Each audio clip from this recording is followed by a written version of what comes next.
우리 말씀을 같이 보겠습니다. 자, 마태복음 5장 8절 보겠습니다. 마태복음 5장 8절. 자, 같이 읽습니다. 마음이 청결한 자는 복이 있나니 저희가 하나님을 볼 것이며. 아멘. 우리 피조물 된 우리 인간이 우리 인간을 만들고 이 모든 천지 만물을 만드신 하나님을 뵌다는 것은 정말 이건 영광 중에 영광이고 복 중에 복이다, 이렇게 할 수가 있겠습니다. 그래서 하나님의 사람 모세도 하나님의 얼굴을 보기를 원했어요. 그래서 하나님께 이제 기도를 합니다. 하나님의 영광을 자기에게 한번 꼭 보여달라고. 자, 출애굽기 33장 18절에 그렇게 이야기를 합니다. 모세가 가로되 원컨대 주의 영광을 내게 보이소서. 그 모세는 정말 하나님의 사람이죠. 그런데 하나님이 이런 대답을 하십니다. 20절에 또 가로사대 너가 내 얼굴을 보지 못하리니 나를 보고 살 자가 없음이니라. 아멘. 모세가 하나님께 부탁을 했는데도 하나님은 모세에게 싫어서가 아니고 나를 보고는 살 자가 없기 때문에 너는 내 얼굴을 보지 못하리라. 이 뜻은 하나님은 정말로 너무나 거룩하시고 너무나 빛되신 분이시기 때문에 그 안에는 죄나 악이나 어둠이라고는 조금도 없으신 분입니다.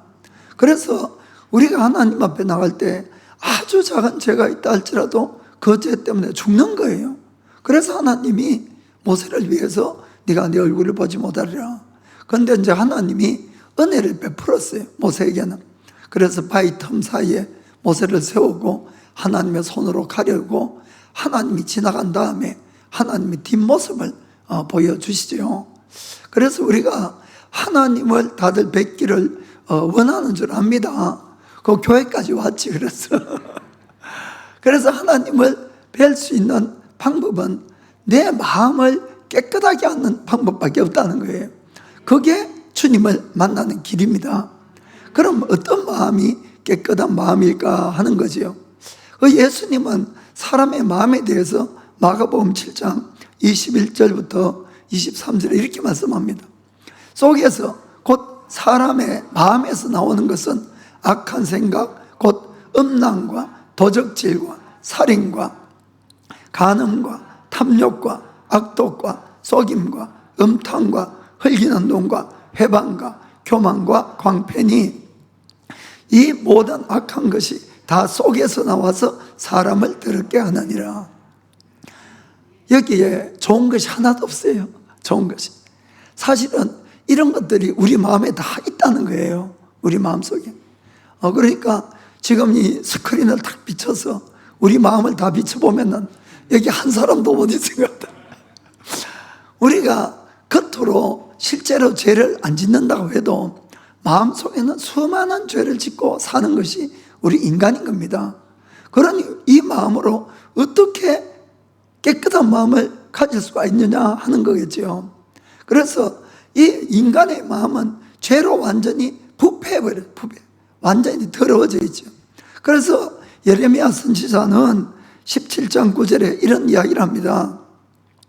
만물보다 거짓되고 심히 부패한 것은 마음이라 누가 능히 이를 알리오마는. 일본어 성경에는 만물보다 심히 거짓되고 부패한 것이 마음이라서 이거는 고쳐지지 않는다, 이렇게 적혀 있어요. 고쳐지지 않는다. 그래서 이 우리가 원죄를 가지고 태어난 우리 인간은 실제로 이 죄가 부패해 있기 때문에 마음에서 자꾸 자라는 거예요, 이것들이. 그러니까 나이가 들면 들수록 그 자연적인 상태에서는 더 부패되고, 이 세상이 왜 어두워지고 왜 더 죄가 많아집니까? 그것은 죄가 점점 자라나고 부패해서 그렇다는 걸 우리가 아셔야 됩니다.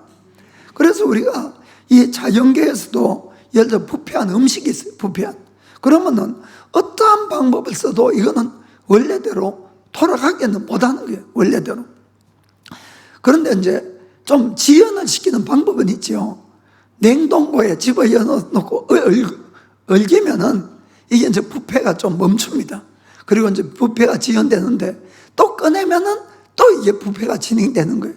결국은 원래대로는 절대로 안 돌아가는 것이에요. 무슨 말이 아시겠습니까? 그러면은 이 방법이 없으니까 썩은 것은 버려야 되고 새로 만들 수밖에 없다, 이런 이야기입니다. 그래서 우리 인간은 그럼 어떻게 되느냐? 일단 죄라는 것이, 부패가 우리 마음에 들어왔어요. 그 계속해서 이 부패가 자라기 때문에 이것을, 우리 인간은, 그 기독교는 여러분 좀 고쳐서 좋은 사람을 만드는 것이 아니에요, 여러분. 그걸 잘 아시길 바랍니다. 이거 아무리 고쳐도 고쳐질 수가 없는 걸 아셔야 돼요.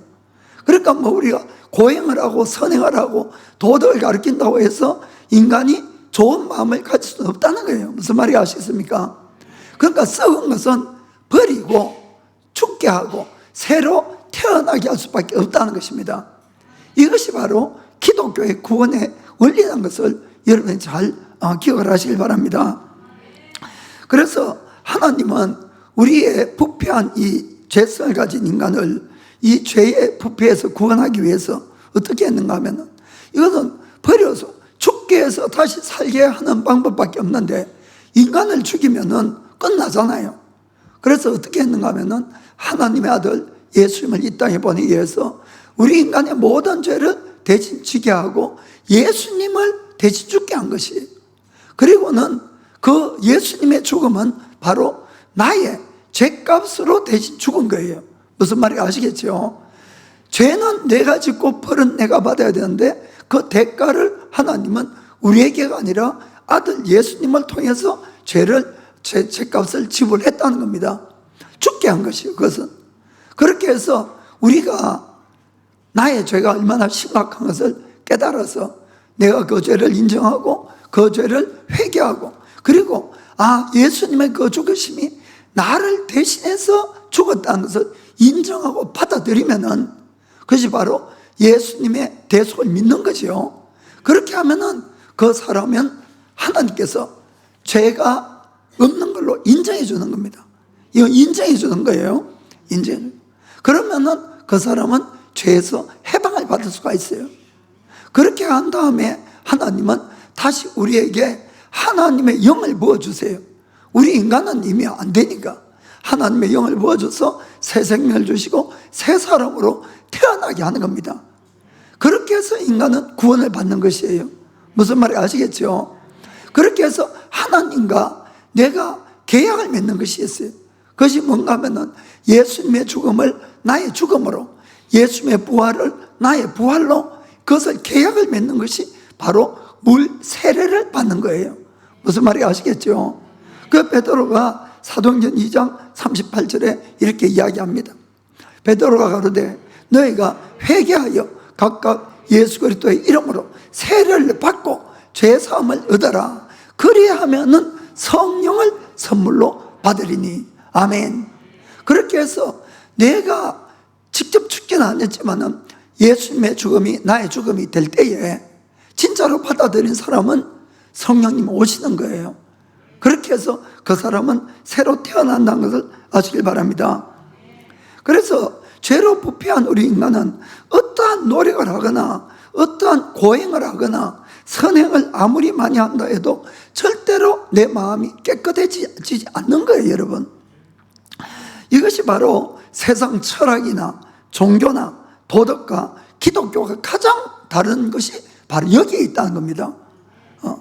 그래서 이 도덕이나 이 다른 종교가 뭐 이야기하는 것이 나쁘다는 그 뜻은 절대로 아닙니다, 여러분. 그들도 선행을 해야 되고 죄를 지으면 안 된다고 그런 말씀을 하는 거예요. 그러나 그것을 받아들여서 아무리 내가 노력을 한다고 해도 나는 깨끗해지지 않는다는 거예요. 겉모양은 좀 좋아져 보일지 몰라도 나의 속사람은 여전히 죄로 가득 차 있고 여전히 악하고 나쁜 생각이 올라올 수밖에 없는 것이 우리 인간이다, 이런 이야기입니다. 그래서 인간은 어떻게 구원을 받느냐? 죽고 새로 태어나야지 구원을 받는 것이에요. 그것이 바로 기독교의 구원의 원리다는 걸 아시길 바랍니다. 그래서 우리가 이 깨끗한 마음이란 것은 내가 거듭난 다음에 성령을 따라 살 때에 우리 속에 깨끗한 마음이 생길 수가 있다는 걸 아시길 바랍니다. 그 다음에 이 거룩한 마음, 깨끗한 마음은 내 속에서 올라오는 죄의 생각이나 욕망, 거짓 이런 것과 싸우는 마음이에요. 싸우는 마음. 우리가 정말로 내 죄를 회개하고 예수를 믿으면은 하나님은 우리 속에 하나님의 영을 부어주십니다. 그리고 하나님의 영이 계세요. 성령이. 그런데 하나님은 우리를 어떻게 하시는가 하면은 나의 지금까지 죄된 모든 생각이나 죄된 습관 이런 것을 완전히 다 없애버리고 새 사람을 부어주는 것이 아니고 나의 옛사람 있는 그 안에 나의 새 사람을 부어주는 거예요. 참 이게 이제 완전히 옛사람을 없애면 너무 편한데 그것이 아니라 그대로 놔두고 하나님은 새 사람을 부어주기 때문에 내가 예수를 믿었는데 진짜로 거듭났는데 여전히 악한 생각도 있고 죄된 생각도 있는 것은 바로 그것 때문에 그렇다는 겁니다. 그래서 이것이 계속 올라오는데 그러면은 그것들과 그 다음에는 어떻게 해야 되느냐? 지금까지는 우리 속에는 한 마음밖에 없었어요. 나의 육신의 생각, 죄된 생각. 이것이 이제 양심에는 꺼리 껴죠. 양심에. 그래서 안 하려고 그러지만은 뭐 양심은 내가 무시하면은 양심은 무시당합니다. 그리고 몇 번 내가 양심을 그냥 짓밟아 버리면은 소리도 안 내요. 그다음부터는 그런 자기가 마음대로 하고 싶은 대로 합니다. 그런데 예수님을 진짜 믿고 나면은 이 죄를 질 수도 있어요. 그런데 그때는 마음이 괴로워져요. 그것을 계속 가질 수가 없다는 거예요. 이거는 내 마음에 왜 그렇습니까? 새 마음이 생겨서 그래요. 새 마음. 그리고 그 새 마음이 그 길은 안 된다고 자꾸 이야기를 하지요. 양심하고 달라요. 또 이거는 그 성령님이 속에 계시니까 끝까지 우리의 바른 길로 인도하시려고 계속 이야기해 주는 겁니다. 그래서 여러분들이 예수 믿고 나면 아주 큰 갈등이 생기는 거예요. 아니 수고하고 무거운 짐진 자들아 다 내게로 오라 했는데 예수 믿으니까 짐만 더 많아졌어. 그것은 바로 내가 죄를 안 버리니까 짐만 많아진 거예요. 사실은 둘 다는 못한, 둘 다는 하나는 버려야 돼요. 여러분 무슨 말인지 아시겠죠? 그래서 하나님은 그럼 왜 그렇게 하시냐? 여기에는 첫 번째 아담의 실패가 있습니다. 첫 번째 사람 아담과 하와는 죄가 없었어요. 하나도. 그런데 문제는 뭔가 하면은 죄에 대해서 이길 수가 없었어요. 이 사탄이 와서 유혹을 하니까 한 방에 그냥 넘어간 거예요. 여러 번 이야기할 것도 없었어요. 사실 한 방에 그냥 넘어간 겁니다. 그래서 두 번째 아담 예수님이 오셔서 우리를 구원한 다음에는 어떠한 죄의 유혹에도 이길 수 있는 사람을 만들어가는 거예요. 이것이 바로 기독교라는 걸 아시길 바랍니다.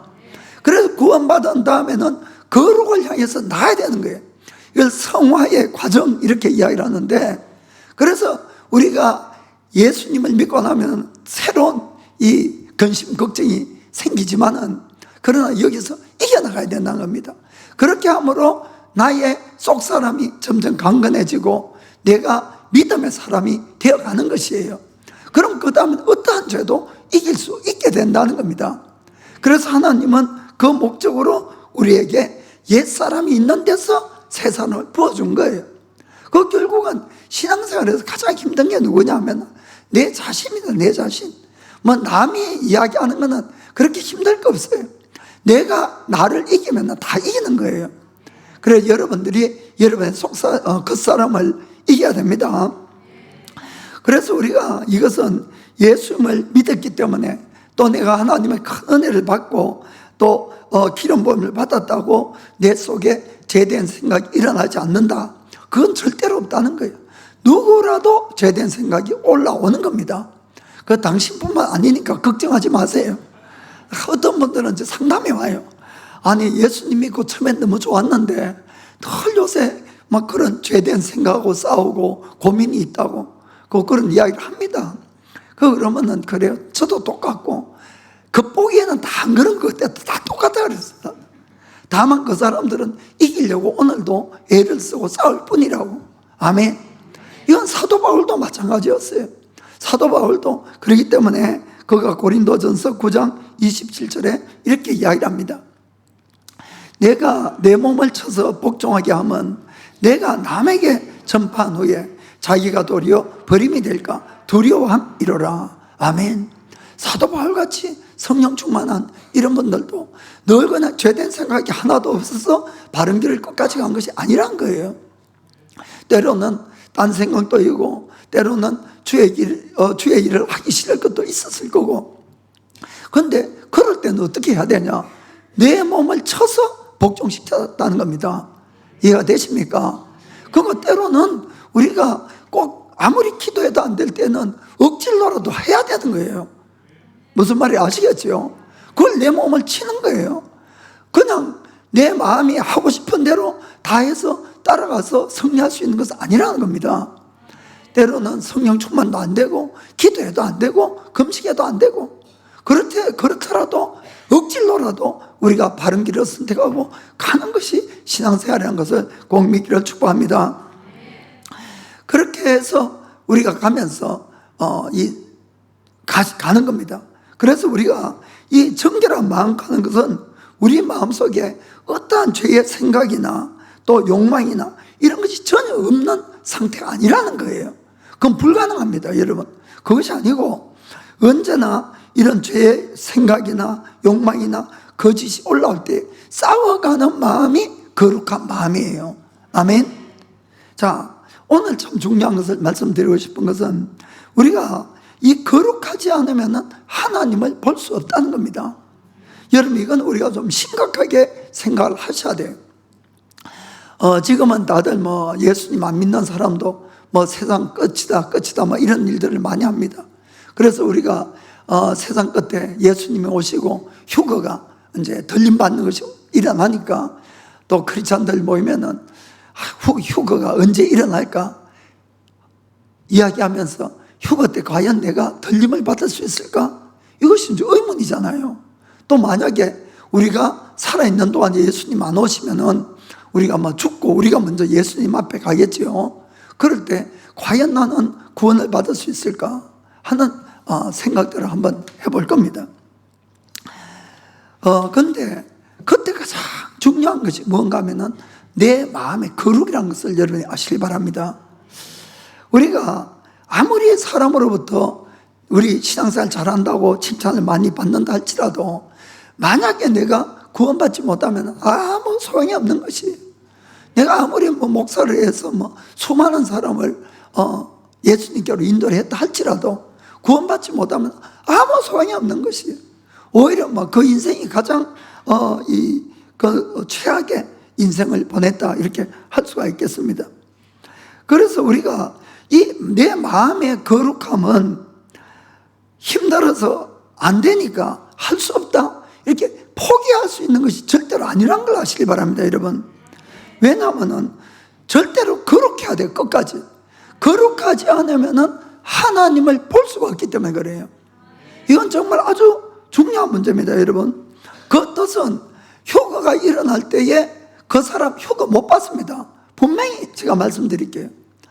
거룩하지 못하면 하나님을 못 뵀는데 어떻게 내가 휴거가 일어날 때 휴거될 수가 있겠습니까? 또 하나, 내가 죽고 난 다음에도 하나님 앞에 못 나간다는 것은 여러분들이 이걸 좀 심각하게 생각하셔야 됩니다. 그 히브리서 12장 14절에 이런 말씀이 있어요. 모든 사람을 더불어 화평함과 거룩함을 쫓으라. 이것이 없이는 아무도 주를 보지 못하리라. 아멘. 거룩함이 없으면 아무도 주님을 보지 못한다고 되어 있어요. 그런데 여러분, 내 마음에 스스로도 찔림이 있는데 솔직하게 휴거된 날 휴거된다고 생각하면 진짜 착각입니다, 여러분. 그래서 우리가 끊임없이 우리는 이 거룩함을 추구를 해야 되는, 추구를. 내가 완전히 거룩하다는 뜻은 아니라고 아까 말씀했어요. 그래서 거룩함을 끊임없이 추구해야 된다는 거예요. 죄된 생각과 마음과 싸워가야 된다, 그런 뜻입니다. 그래서 이것은 완전히 거룩해져야 된다는 의미보다도 거룩함을 추구해서 끊임없이 앞으로 나가는 방향성을 이야기한다, 이렇게 이해를 하시면 됩니다. 그래서 하나님은 우리의 모든 마음을 아세요. 그 사람이 어떤가를 잘 아세요. 그래서 이 사람이 죄와 싸우면서 거룩함을 추구하면은 하나님은 인정해 줄 거예요. 그건 하나님만 아세요. 사람은 아무도 모릅니다. 무슨 말인지 아시겠죠? 그렇기 때문에 내가 죄된 생각이 올라왔다, 또 죄를 지었다고 해서 절대로 포기하면 안 됩니다. 여러분, 반드시 회개하시고 다시 거룩함으로 나가야 된다는 것을 여러분께 꼭 말씀드립니다. 왜 그런가 하면은 하나님의 본질은 거룩이기 때문에 그래요. 여러분, 이걸 오늘 좀 잘 하시길 바랍니다. 하나님에게는 전혀 죄나 악이나 어둠은 절대로 존재하지 않는 것이에요. 그래서 우리가 어떠한 작은 죄나 어둠이 있어도 하나님 앞에 나갈 수가 없고 그분과 영원히 살 수가 없다는 걸 우리가 아셔야 됩니다. 그래서 우리가 거룩함을 추구한다는 것은 거룩하신 하나님을 추구하는 것하고 똑같은 거예요. 그 말이. 하나님은 성경에 보면은 사랑이시다 이렇게 말씀이 되어 있는데도, 그런데 성경에서 천사들이 하나님을 향해서 예배하는 장면이 몇 군데 있습니다. 그런데 하나님을 향해서 하나님은 사랑이시라 사랑이시라 사랑이시라 이렇게 찬양하는 구절은 한 구절도 없어요. 여러분, 이사야서 6장을 보면은 그 스렙이라는 천사가 날개가 6개가 있어요. 그런데 하나님 앞에 하나님을 찬양하는데 이 두 날개로 얼굴을 가리고 두 날개로는 발을 가리고 두 날개로 하늘을 나르면서 뭐라고 하나님을 찬양합니까? 이사야서 6장 3절 보겠습니다. 서로 창화하여 가로되 거룩하다 거룩하다 거룩하다 만군의 여호와여 그 영광이 온 땅에 충만하도다. 아멘. 여러분, 하나님이 얼마나 거룩하면은 죄가 하나도 없는 천사들조차도 그 두 날개로 얼굴을 가리고 두 날개로 발을 가릴 정도로 그분은 거룩하다는 것을 여러분, 우리는 분명히 깨닫고 하셔야 되는 겁니다. 그리고 계시록에 보면은 사도 요한이 이 하늘나라 가서 하나님 앞에 예배드리는 장면을 봅니다. 그때도 어떻게 적혀 있습니까? 계시록 4장 8절 보겠습니다. 내 생물이 각각 6 날개가 있고 그 안과 주위에 눈이 가득하더라.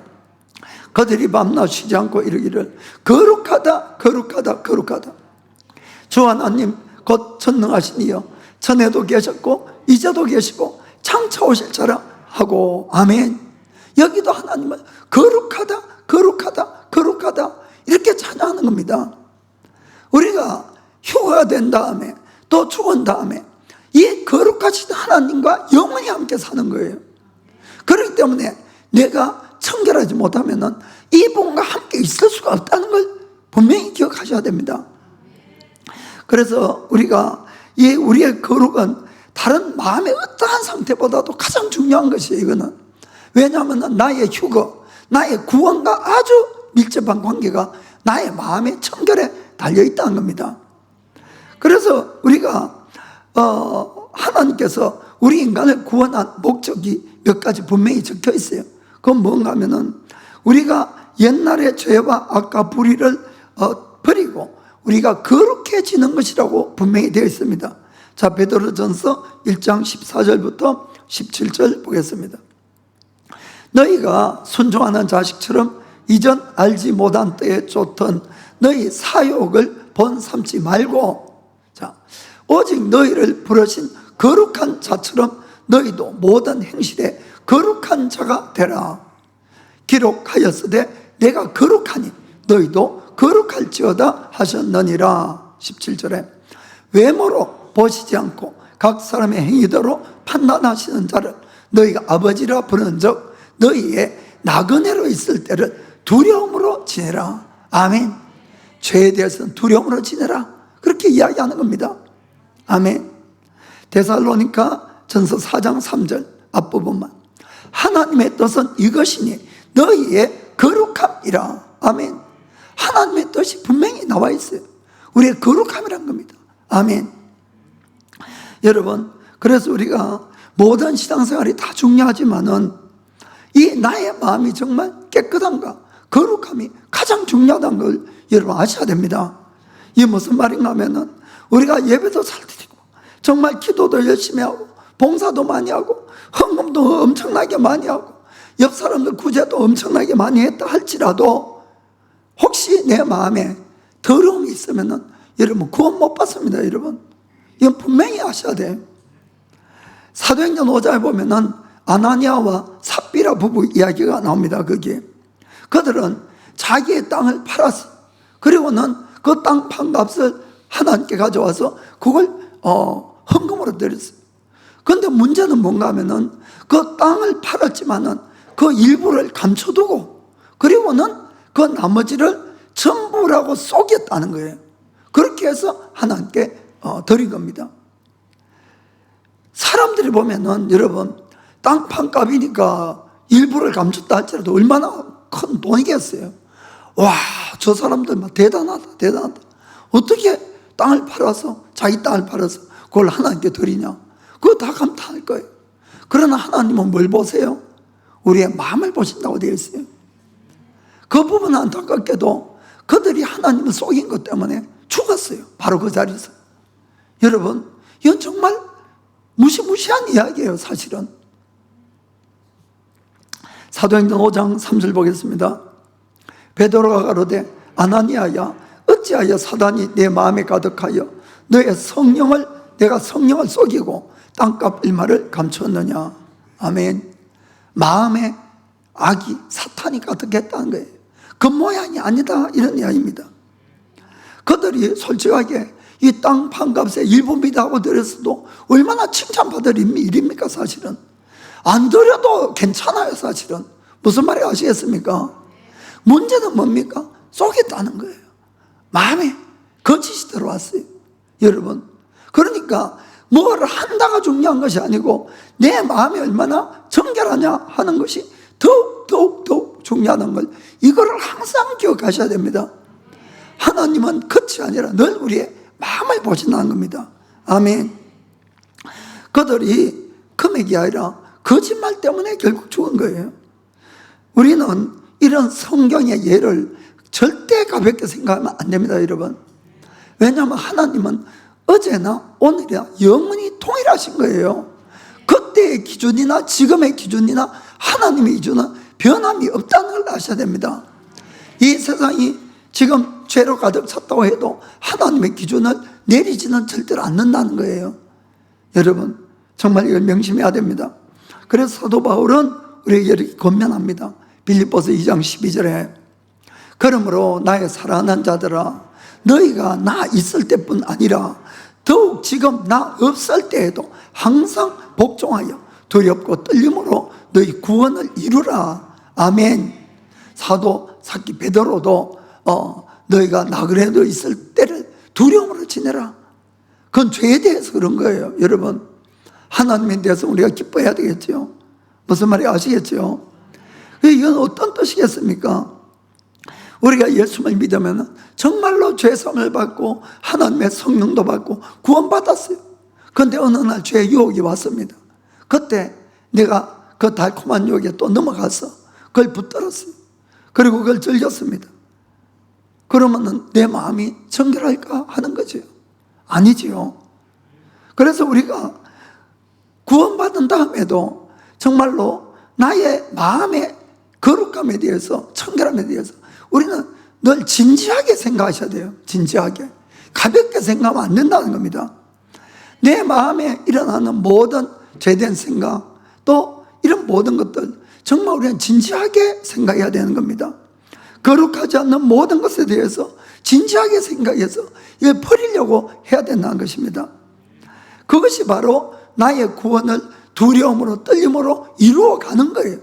내가 구원을 이루기를 노력해 간다는 것을 라고 이렇게 할 수가 있는 겁니다. 그래서 우리는 늘 매일같이 하나님 앞에 나를 바라볼 줄 알아야 됩니다. 그 뜻은 오늘도 하루가 지나기 전에 내 마음을 살펴서 오늘 하루 내 마음이 하나님 앞에 끄리낌이 없었느냐를 보셔야 돼요. 있다면 반드시 회개하고 주무시기 바랍니다. 뭐 지난밤에 무슨 일 일어날지 누가 알겠습니까? 그러니까 반드시 오늘 하루를 돌아보고 내 마음에 끄리낌이 있으면 회개하고, 그리고 내 마음을 정결케 이렇게 꼭 하셔야 되는 겁니다. 그것이 바로 우리가 거룩함에 대해서 진지하게 이렇게 생각하는 겁니다. 그래서 우리가 정말 참된 크리스찬이라면은 5년 전하고 똑같은 거룩함에 머물러 있으면 안 된다는 거예요. 내가 정말로 이 5년 동안을 매일같이 거룩함을 추구해 왔다면은 5년 후에 나는 훨씬 거룩해져 있을 겁니다. 그렇지 않겠습니까? 여러분들이 신앙생활이 자꾸 힘들다 이러시면 안 되고, 그거는 하나님을 바라보지 않기 때문에 그래요. 내가 매일같이 거룩함을 추구하게 되면은 하나님과 늘 만나는 삶을 사는 겁니다. 그 사람은. 내가 자꾸 세상을 따라가니까 신앙생활이 더 힘들어지죠. 정말 거룩함을 추구하기를 주의 이름으로 축복합니다. 자, 그러면은 어떻게 해야 거룩한 마음을 가질 수 있을까? 자, 아까도 말씀해 드렸지만은 우리의 태어난 인간의 본성으로는 절대 거룩해질 수 없습니다, 여러분. 의인은 없나니 한 사람도 없다고 되어 있어요. 그렇죠? 그 옆에 분 보면 저 사람은 죄 안 짓겠는데 안에 다 죄 짓고 살았어요. 다 죄 짓고 살았어요. 그러니까 한 사람도 없어요. 그래서 우리는 거듭나야 돼요. 거듭나야 돼요. 죽고 새로 살아야 된다, 그 뜻입니다. 그래야만이 내 마음에 새로운 양심이 생기고 새로운 생명이 생기고 새로운 마음이 생기는 겁니다. 예수님도 우리 구원에 대해서 분명히 요한복음 3장 5절에 이렇게 말씀합니다. 예수께서 대답하시되 진실로 진실로 너에게 이르노니 사람이 물과 성령으로 나지 아니하면 하나님 나라에 들어갈 수 없느니라. 아멘. 물과 성령으로 반드시 거듭나기를 주님은 축복합니다. 그 다음에는 우리가 항상 하나님을 의식하는 생활을 살아가야 됩니다. 아까도 말씀드렸지만은 정말 우리가 예수를 믿으면은 내 속에 성령님 와 계세요. 그리고 우리에게 기쁨도 주시고 은혜도 주시고 바람남도 주시지만은 여전히 나의 죄된 생각은 없어지지 않는다는 거예요. 그래서 늘 갈등 가운데 우리가 있는 겁니다.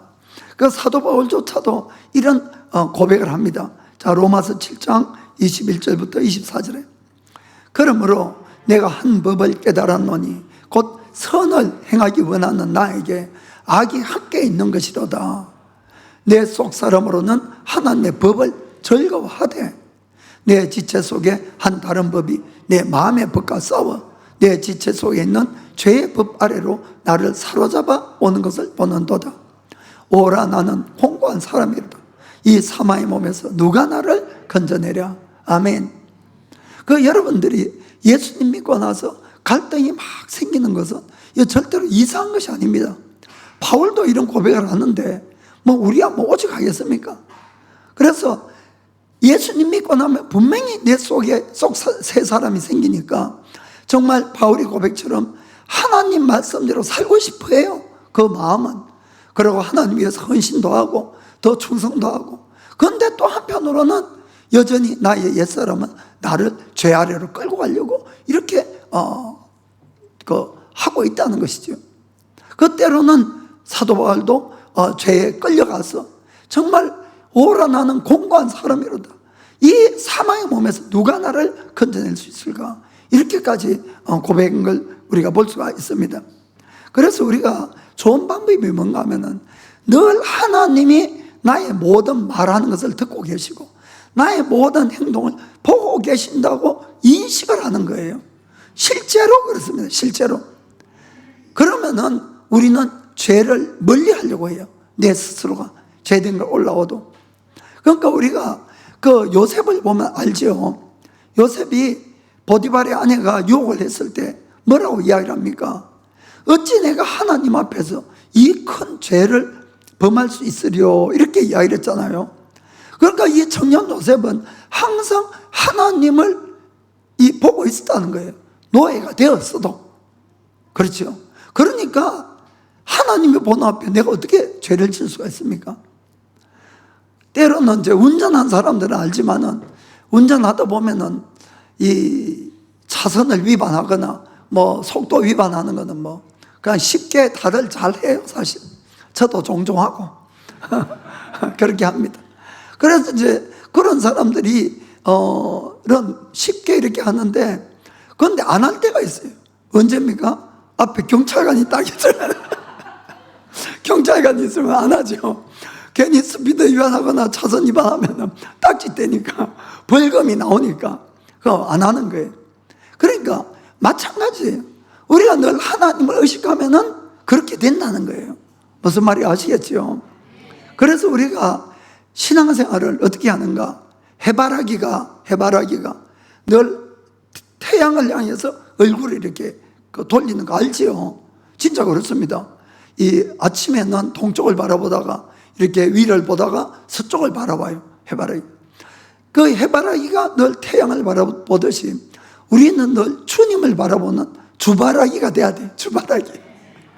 그 주바라기가 되면은 우리가 죄를 안 짓는 거예요. 주님을 늘 의식하는데 어떻게 내가 죄를 짓겠습니까? 아멘. 자, 그 다음에는 우리가 이 말씀과 기도로 하나님과의 교제를 자꾸 깊이 해가야 된다는 겁니다. 우리 육의 몸은 세상의 땅에서 난 음식을 먹어야지 강건해지고 또 건강해집니다. 마찬가지로 새로 태어난 우리의 영의 사람, 영의 속사람은 하나님의 말씀과 기도로 거룩해지고 건강해지는 것이에요. 그 디모데 전서 4장 5절에 이런 말씀이 있습니다.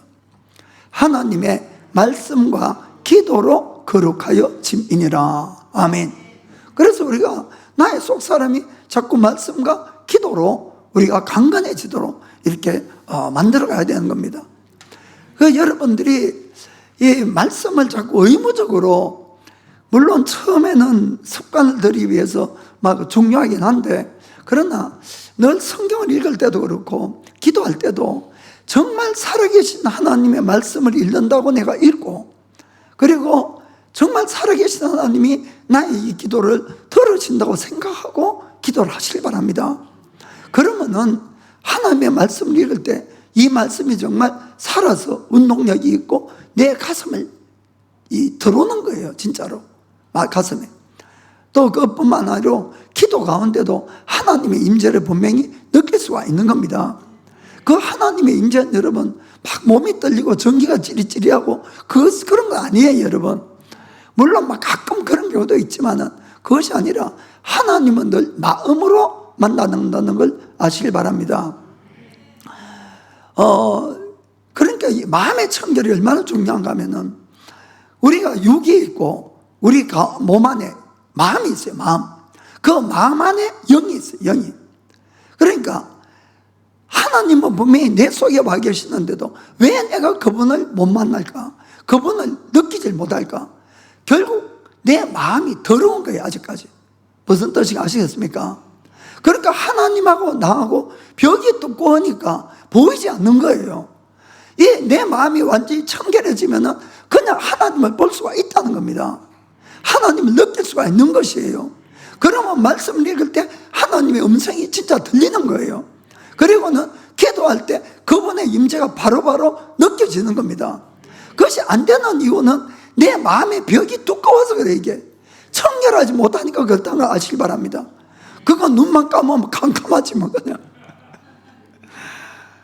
그분이 안 느껴지고, 그분이 느껴지기 위해서는 내 마음을 자꾸 깨끗하게 해야 돼. 깨끗하게. 그것이 바로 어떻게 하는가 하면, 말씀이 우리가 물과 같아서 깨끗하게 한다고 에베소 4장에 적혀 있거든요. 그러니까 하나님의 말씀을 읽기만 하고 보기만 하는 자가 아니고, 감동이 왔을 때는 반드시 행하셔야 되는 거예요. 말씀을. 그게 내가 말씀 가운데 살고 예수님과 내가 하나가 되는 비결이에요. 여러분, 말씀을 행하지 않는데 어떻게 예수님이 나와 하나가 되겠습니까? 말씀이 예수님이세요. 그러니까 말씀을 꼭 지키시길 바랍니다. 그러면은 하나님 앞에 당당해지는 거예요. 내가 담대해지는 것이에요.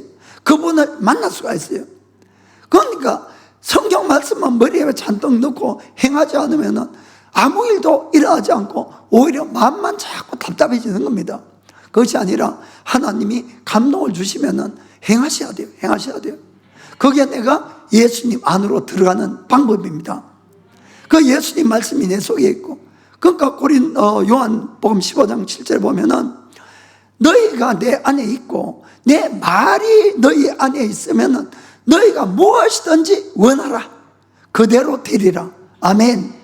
그것이 바로 하나가 되는, 그가 되는 겁니다. 그 여러분들이 말씀을 듣기만 하지 마시고 꼭 행하셔야 됩니다. 그래서 주님과 하나가 될 때에, 그때에 나의 모든 기도가 들어지는 거예요. 기도 응답이 그때그때 받으면 얼마나 기쁩니까, 여러분? 그럼 신앙생활이 얼마나 재미가 있는지 모르는 거예요. 그런데 내가 말씀도 안 읽고 또 말씀을 알아도 행하지도 않고 기도도 제대로 안 하고 이렇게 하면은 얼마나 신앙생활이 힘든 줄 모릅니다. 그래서 여러분들이 주님과의 하나가 되는 것은 말씀을 행하는 것이고, 그리고 진지하게 그냥 오늘 1시간 기도해야 되겠다, 오늘 성경 뭐 10장을 읽어야 되겠다, 그렇게는 안 해도 돼요. 여러분, 한 장만 읽어도 되고 10분만 기도해도 되지만은 진짜로 진지하게 하나님 앞에 내 마음을 다 쏟아붓고 그렇게 하시기 바랍니다. 그렇게 해서 하나님과 교제가 이게 즐거워야지 계속하지, 의무적이 되고 형식적이면은 오래 할 수가 없는 거예요. 그래서 여러분들이 정말 기도할 때에, 말씀을 읽을 때 하나님 그분을 만나 뵈게 되기를 주의 이름으로 축복합니다. 그 다음에는 우리가 죄를 지으면은 반드시 마음으로 회개를 다시 해야 됩니다. 죄를 다시 지었다는 것은 마음에 부패가 생겼다는 것이. 그런데 이제 신앙생활을 좀 하다 보면은 체면이라는 거죠. 체면이. 하나님 앞에도 체면이 있고 딴 사람한테도 체면이 있으니까 죄를 짓고도 안 지연치역 하거든요. 그걸 자꾸 감추려고 하고, 죄진 걸 자꾸 자기 스스로 무시하려고, 의식을 안 하려고 하고, 그리고 아주 그럴듯한 변명을 이렇게 하려고 하는데, 어떤 거 해도 부패는 안 없어집니다, 여러분. 죄는 안 없어져요, 여러분. 항상 하나님 앞에 솔직하셔야 돼요. 사람 앞에도 솔직하셔야 됩니다, 여러분. 그것이 깨끗한 마음이에요. 솔직하게 하나님 잘못했어요, 저 용서해 주세요. 정말 진지하게 하나님 앞에 다시 회개하는 것만이 내 죄를 깨끗하게 하고 새롭게 할 수가 있는 겁니다. 그렇다고 여러분 죄를 자꾸 지으시면 안 돼요, 여러분. 물론 하나님은 우리가 마음을 다해 회개하면은 70번에 7번도 용서합니다. 그건 분명해요. 그러나 죄의 유혹이 왔는데 싸우려고 생각지도 안 하고, 에이 지금 죄 짓고 나중에 회개하지, 그러시면 안 된다는 거예요.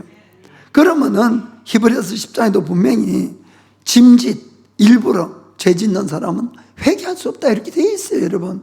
그러니까 그런 죄는 아니고, 정말 나는 버텼는데 내 육신에 이 욕심이나 생각 때문에 또 죄를 지었다, 그런 경우는 정말 간절하게 회개하면 용서를 받겠죠.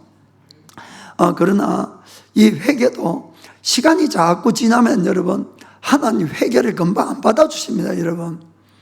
어릴 때는 믿은 지 얼마 안 될 때는 회개하면 금방 회개가 되고 또 금방 기쁜 마음이 생기고 한데, 신앙생활이 좀 오래되면은 여러분 회개도 잘 안 돼요. 이게 왜 그런 줄 아십니까?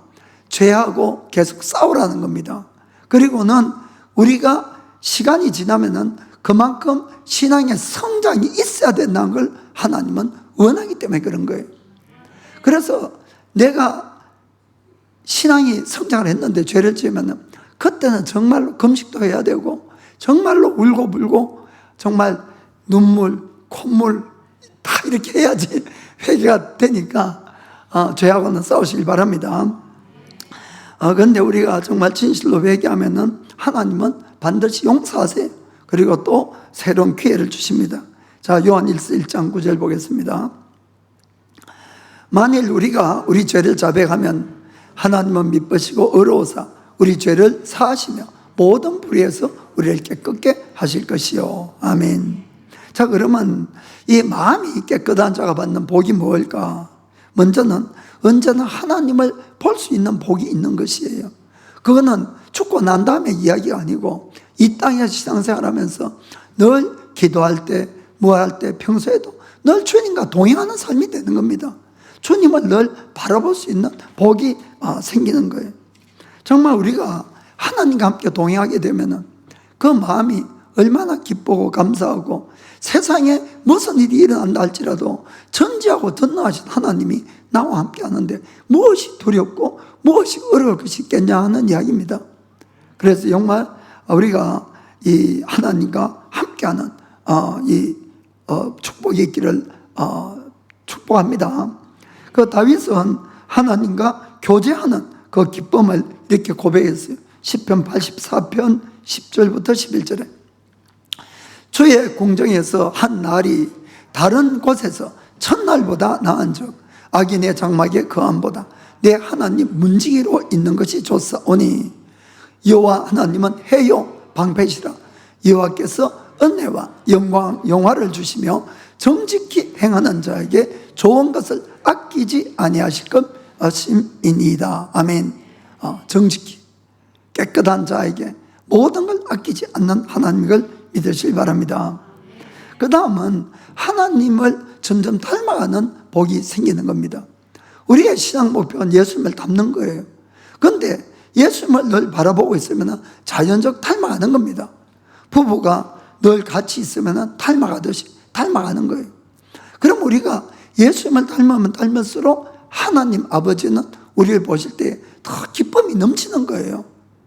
여러분, 세상에 대부분 정상적인 부모들은 다 자기 자식이 제일 예뻐 보여요. 그렇죠? 제일 예뻐 보여요. 제일 예뻐 보여요. 왜 예뻐 보입니까? 자기를 닮아서.